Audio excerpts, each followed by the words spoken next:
nabigu calayhi salaatu wasalaam goob dagaal marka la joogana geesi buu ahaa aan fulaynimada aqoon bal siduu u qalbi adkaaya geesinimada u ahaa qalbi adayga waxaan uga jeedaa saan cabsi u gelaynin waxaa garanaysaa xadiidkii bukhaari iyadoo dagaal laga soo noqday oo nabigu calayhi salaatu wasalaam geed u harhsanayo ayuu nin reer miyii soo galay ciidanka soo dhex maro intuu qaatay seeftii nebigu halkan suran intuu galka kala baxay ayuu isla dul taagay nebigu u leeyay man yamnacani mink waa nebi maxamed oo keligii geed jiifo saxaabadu markii hore geedka u banneeyeen oo is idhahdeen geedka har kale nebigu ha jiifsado oo seeftiisiina ay ninka kale gacantiisa ku jirto oo nebiguna jiifo kana taagan yahay waa wadci qofku uu argagixi lahaa haddaad meel cidlaa lagaa helo oo seeftaadina ay ninka kale gacantiisa ku jirto oo uu kula dul taagan yahay oon raggii ku difaaci lahaana agtaada joogin adna aanad waxba haysanin oo uu leeyahay weliba man yamnacni mink yaa iga kaa dhicinaya oo nebiguna leeyahay allah kalsooni uu rabbigii ku qabo ilaahay baa iga kaa dhicinaya yani waxay tilmaamaysaa nebigu calayhi salaatu wasalaam siduu isugu kalsoonaa iyo inaan cabsida aanu aqoonin xataa iyadoo uu wadcigaa ku jiro uu fadhiyo amase jiifo oo seeftiisii lala dul taagan yahay wadciga caynkaasiyo xataa inaanu digigaxanaynin amase aanu cabsii ku jirin kadibna ninkiibaa seefta ku celiyey oo nebigu calayhi salaatu wasalaam waxba kuma samaynin waa iska cafiyey waxaan ka warramo garan maayo haddaan sheegna cadaaladiisa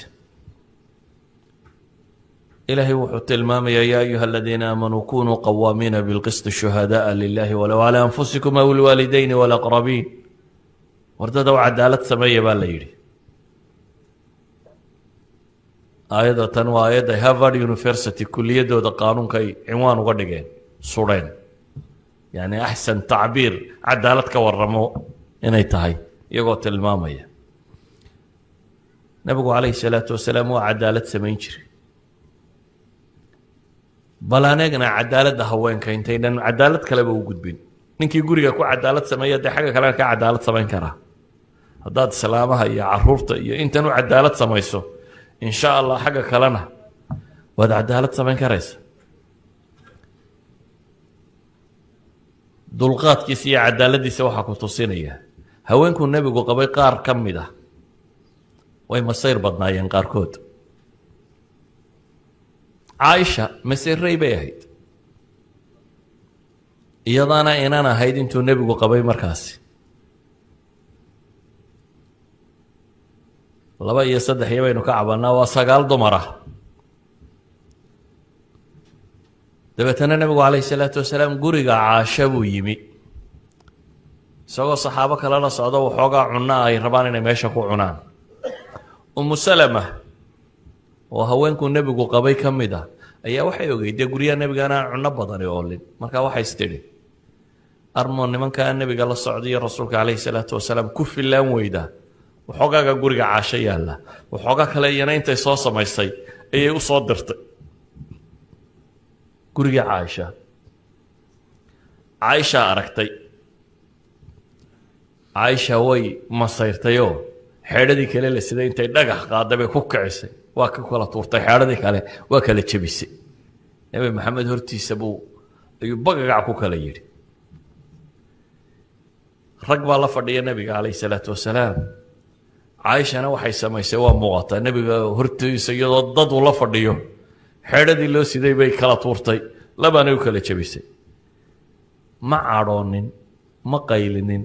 nebigu intuu raashinkiisa iska gurtay buu wuxuu yidhi غارت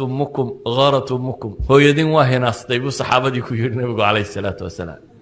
هو يدين وما صيرتي أما سي واهناستي راشين كيسينا وسكا قرتي لكن هو عدالة سبيه هدانا يساقو عين كاله حيرادي كالا جبتين عاشو يري اسكو ركركيبو تيدي في عنيدنا وقاضو وحو ديبي قف كيسيدين راشين كو وحو يري وعلي قبردي كالنا بهاشي حيرادي وعلي waxay tilmaamaysaa cadaaladda sidaan u kala soocaynin dadka oo waa tii gabadha qurayshi intay wax hadday quraysh ay yidhaahdeen nebiga ha lagala hadlo ee yidhi waladii nafsi biyadih low kaanat faatimata bintu muxamadin laqatactu yadaha qofka waxaday cid kala daaya hadduu ina nebi maxamed ahaan lahaa gacantaan goyn lahaa buu nebigu yihi calayhi salaatu wasalaam waxba ha u shafeeco qaadinina dhaqankii nebiga calayhi salaatu wasalaam meeshaynu ka waranaaba meesha kale ka qurux badan iithaarka iyo siduu wax u bixinayey maalan iyo ixsaanku samaynayey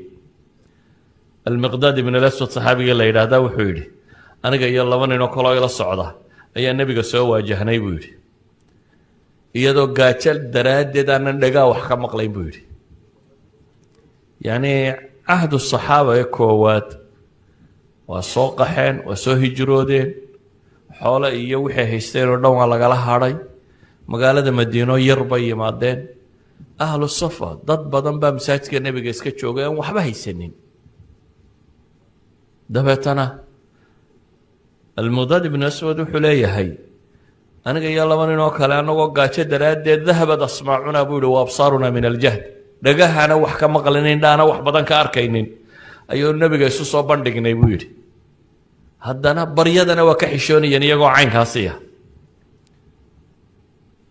cid waxna siisana maanan helin buu yidhi nebigu calayhi salaatu wasalaam baa yidhi buu yidhi warbalayna keena saddexdiiba wuu kaxeeyey laakiin muxuu nebigu haystaayo u siinaya gurigiisa waxaa jooga 3 neef oo riya ah 3dii neef oo riyaa buu yidhi hala liso waa 3daasaa guriga jooga buu yidhi intaasaynu wada cabbaynaaye inoo qaybiya wuxuu yidhi waanu nimaadnaa waa lisnaa dabeetana 3da iyadu inin baanu cabnaa in yarna nebigaanu meel u dhignaa marka uu nebigu yimaado calayhi salaatu wasalaam ayuu salaanaan ka hurdana toosinayn ka soo jeedaana maqlaya buuna salaamaa intuu masaajidka soo galoo tukado ayuu salaantaana salaamaa buu yidhi dabeetana waxaanu soo qaadnaa intii yarayd aanu isaga u dhigno intii baanu siinaa maalintii dambe ayuunbaa shaydaanku ii sheekeeyo waxaan idhi buu yidhi war nebi maxamed mala isagu kolley meelaha waxbuu ka soo helayaaye intaan soo kacay ayaan intiisi yaraydna ka laacay buu yidhi intii yarayda aan nebiga u dhigi jirnay waan soo kacay buu xadiis saxiix muslimku ku yaalla intii yaraydna waan cabbay buu yidhi markaan haddana cabbay ayuu shaydaan haddana i warwargeliyo wuxuu yidhi buu yidhi wayxak bal waxaad samaysay intii yarayda nebi maxamed baad cabtay maantuu ku habaari doona ee ahlu naarkaad ku biiraysaa ayaan haddana isidhi buu yidhi anigoo warwarsan aakhiriya adduunma beeshay baan sidhi buu yidhi intaa yara caanay dabeetana waan soo kacay buu yidhi intaan shamladayda yareyd soo qaatay marada yaraan sita buu yidhi haddaan xagga sare saarana caga ay muuqanaya haddaan xagga hoosana xagga sare ay muuqanaysa hurdaa iga soo degi weyday buu marada yareyd baan isleeyahay huwa buu leeyo kolla madaxaan ku duuduubaa kolla cagahan geliya xagga sare ay qaawamaa yacni xataa wuxuu wado ma haysto hurdaba way iga soo dhici weyday buu yidhi markaan cabbaar galgashay ee hurda iga iman weyday ayaan waxaan isku dayey buu yidhi inaan talo kala keeno waxaan sidhi buu yidhi war nebigii hadduu sidan ku yimaado oo gaajoodo oo ku habaaro ilaan liibaani mayside waxaan isku dayey buu yidhi inaan kaco oo muxuu samaynayaa marka kan middi baan soo qaatay buu yidhi dabeetana waxaan sidhi buu yidhi de haata nebigu yuu kugu gaajoone 3 mid qaloo nebiga u qala neefafkii yararaayee meesha joogay ayuu soo kacay markii aan imi ayuun baan arkay buu yidhi haddana neefkiiyo durbaba xigsimooday oo caana ku jiraan dabeetana waan lisay buu yidhi mise riyihiiba haddana dib bay u darareen waan lisay buu yidhi xoorkaa ka soo duulay dabeetana waan soo qaadoo nebigaan u keenay buu yidhi nebigiiba wuxuu yidhi calayhi salaatu wasalaam asharibtum sharaabakum leyla caana dee badan buu arkaa war caawa miyadan intiinii cabbin markaasaan idhi buu yidhi maya cabna ilaahay rasuulkiisiyo yaa rasuul allahi ishrab adigu cab baan idhi buu yidhi markaasuu cabbay dabeetana wuu ii dhiibay buu yidhi markaasaan idhi buu yidhi yaa rasuul allahi ishrab cab ishrab markaasuu cabbay markaasuu ii dhiibay markaasaan idhi buu yidhi cab ilaahay rasuulkiisiyo markii uu nebigu cabbay oo aan gartay buu yidhi inuu si fiican u cabbay oo markii hore weelku madhnaan nebigu uu duceeyo wuxuu yidhi allaahuma asqi man saqaana wa aطcim man aطcamana buu ku duceeyey buu yidhi markii aan waxba ooline uu nebigu weelkii waxba ka waayey yaraa markaasaan qoslay buu yidhi oo dabeetana qosol baan la dhacay markaasuu wuxuu nebigu igu yidhi buu yidhi ixdaa saw-aatika yaa miqdaad xumahaaga mid ka mida weeyaan maxaad samaysay buu igu yidhi buu yidhi waanu sheegay qisadii baanu sheegay buu yidhi wartani waa naxariis xagga ilaahay ka timiye maad qolada kalena kicisid buu yidhi haynala cabbaane ilaahay rasuulkiisiyo haddaynu labadeennu cabnay cidna dankama lihi buu yidhi waxay tilmaamaysaa nebigu calayhi salaatu wasalaam sida uu ixsaanka u samaynaya ama ugu naxariis badnaa saxaabadiisa nebigu calayhi salaatu wasalaam goob dagaal marka la joogana geesi buu ahaa aan fulaynimada aqoon bal siduu u qalbi adkaaya geesinimada u ahaa qalbi adayga waxaan uga jeedaa si aan cabsi u gelaynin waxaa garanaysaa xadiidkii bukhaariya iyadoo dagaal laga soo noqday oo nebigu calayhi salaatu wasalaam geedu hadhsanayo ayuu nin reer miyii soo galay ciidanka soo dhex maro intuu qaatay seeftii nebigo halkaasoo dhan intuu galka kala baxay ayuu isla dul taagay nebigu u leeyay man yamnacni minka waa nebi maxamed oo keligii geed jiifo saxaabadu markii hore geedka u banneeyeen oo is idhahdeen geedka har kale nebigu ha jiifsado oo seeftiisiina ay ninka kale gacantiisa ku jirto oo nebiguna jiifo kana taagan yahay waa wadci qofku uu argagixi lahaa haddaad meel cidlaa lagaa helo oo seeftaadina ay ninka kale gacantiisa ku jirto oo uu kula dul taagan yahay oon raggii ku difaaci lahaana agtaada joogin adna aanad waxba haysanin oo uu leeyahay weliba man yamnacni mink yaa iga kaa dhicinaya oo nebiguna leeyahay allah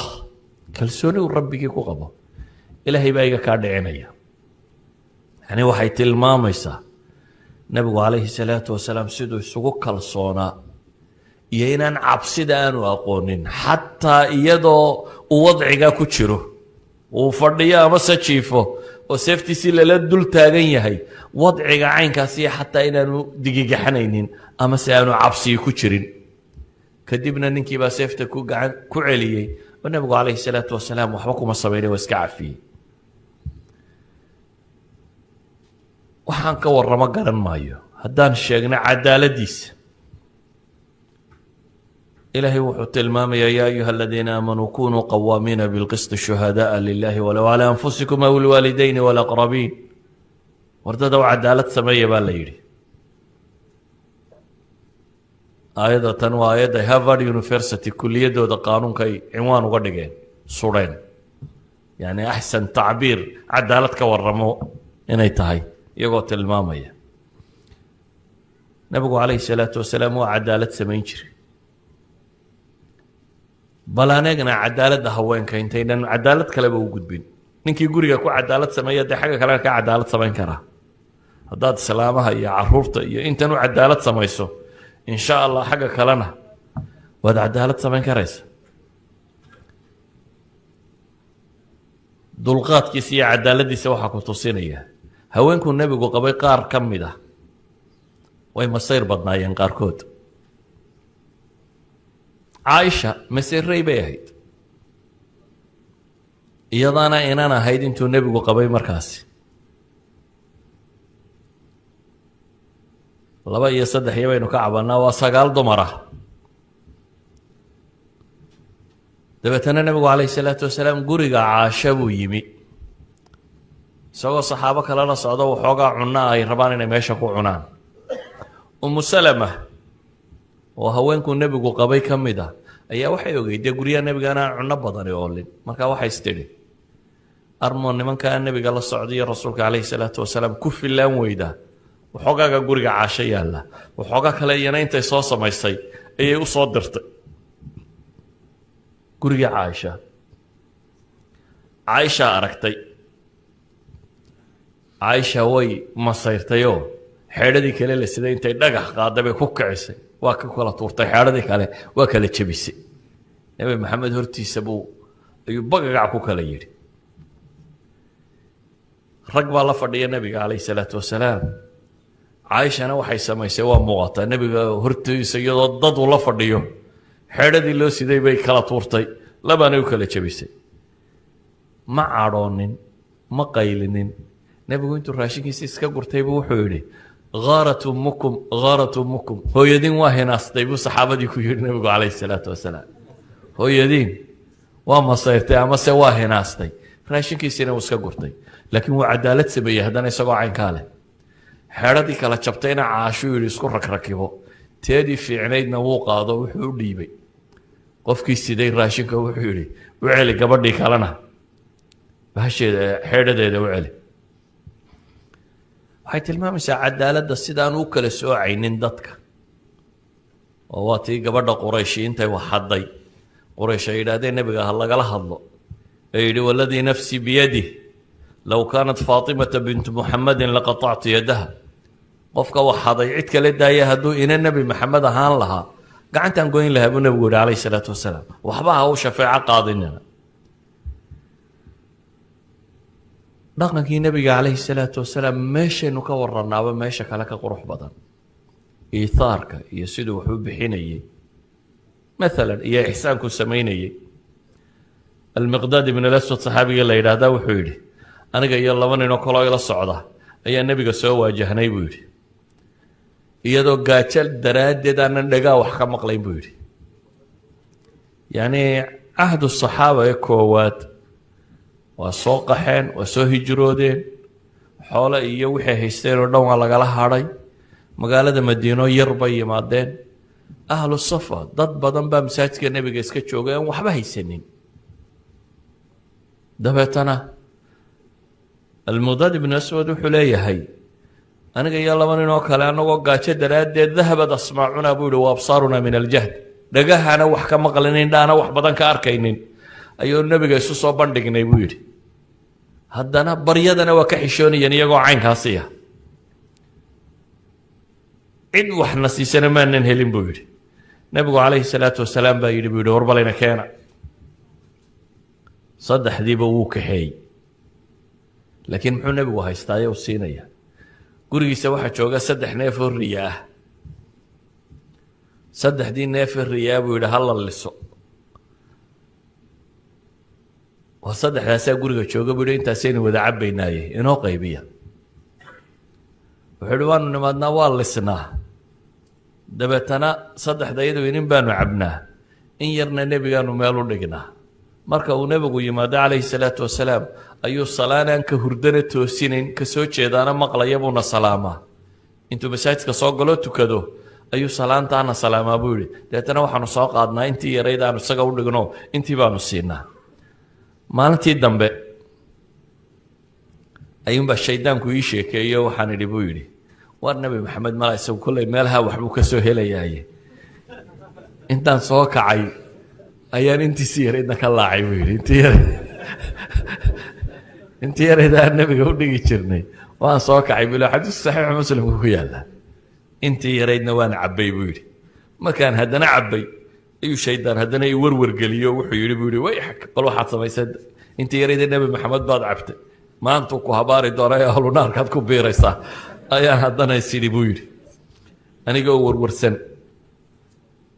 aakhiriya adduunba beeshay baan sidhi buu yidhi intaa yara caanay dabeetana waan soo kacay buu yidhi intaan shamladayda yareyd soo qaatay marada yaraan sita buu yidhi haddaan xagga sare saarana caga ay muuqanaya haddaan xagga hoosana xagga sare ay muuqanaysa hurdaa iga soo degi weyday buu marada yareyd baa isleeyahay huwa buu leeyaho kolla madaxaan ku duuduubaa kolla cagahan geliya xagga sare ay qaawamaa yacni xataa wuxuu wado ma haysto hurdaba way iga soo dhici weyday buu yidhi markaan cabbaar galgashay ee hurda iga iman weyday ayaan waxaan isku dayey buu yidhi inaan talo kala keeno waxaan sidhi buu yidhi war nebigii hadduu sidan ku yimaado oo gaajoodo oo ku habaaro ilaan liibaani mayside waxaan isku dayey buu yidhi inaan kaco oo muxuu samaynayaa marka kan middi baan soo qaatay buu yidhi dabeetana waxaan sidhi buu yidhi de hadda nebigu yuu kugu gaajoone